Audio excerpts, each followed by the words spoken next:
Ini kita masuk daerah lain dah.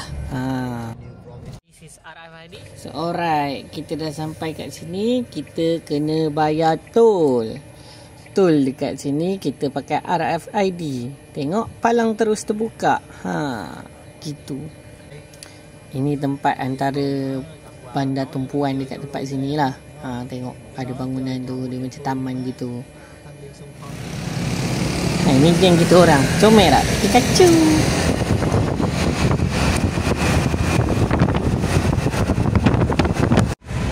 So ini kita dekat bandar dia, bandar Bingkong.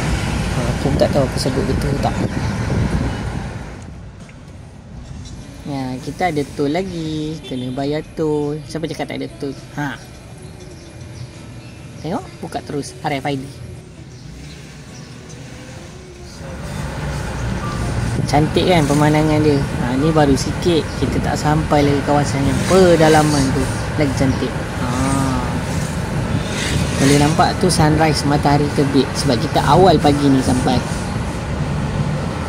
So alright gang, kita dah sampai next stop RR lagi satu. So macam tu lah drive ni, Charity Drive ni. Kita dah sampai next stop. Bad light lah sikit. So ni barisan Suzuki Carry yang ada kan. So boleh nampak barisan Suzuki Carry yang ada. So kita relax, enjoy, safe drive, relax, santai, slow. Memang slow pun sini. Speed limit dalam 90 je. Paling laju pun 90 speed limit. Dia ada yang 90, 80, 60. So dia memang tak boleh laju. Ini barisan dia.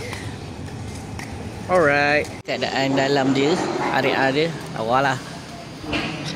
And memang cantik. Memang lawa, serius. Cantik dan lawa. Bunga melo dia pun bonsai tu. Seriously. Aku tak pernah tengok bunga melo jadi bonsai.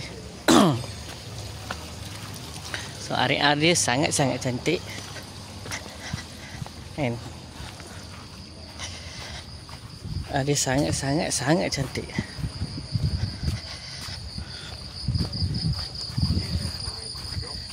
Beautiful. Ada tepi bukit. Macam tu. Dia boleh turun pergi tempat burung walik.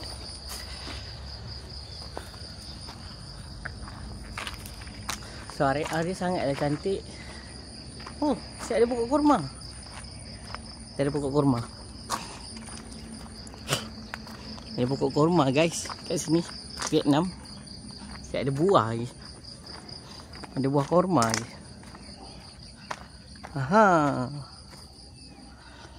Ada buah kurma lagi. Jatuh.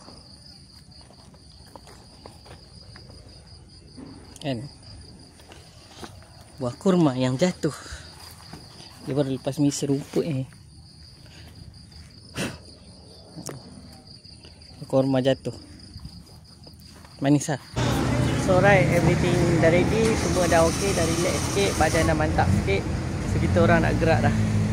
Kita gerak ke destinasi. Tapi ada lagi satu area kot. Rasanya lah, tak salah aku. So alright guys, bye.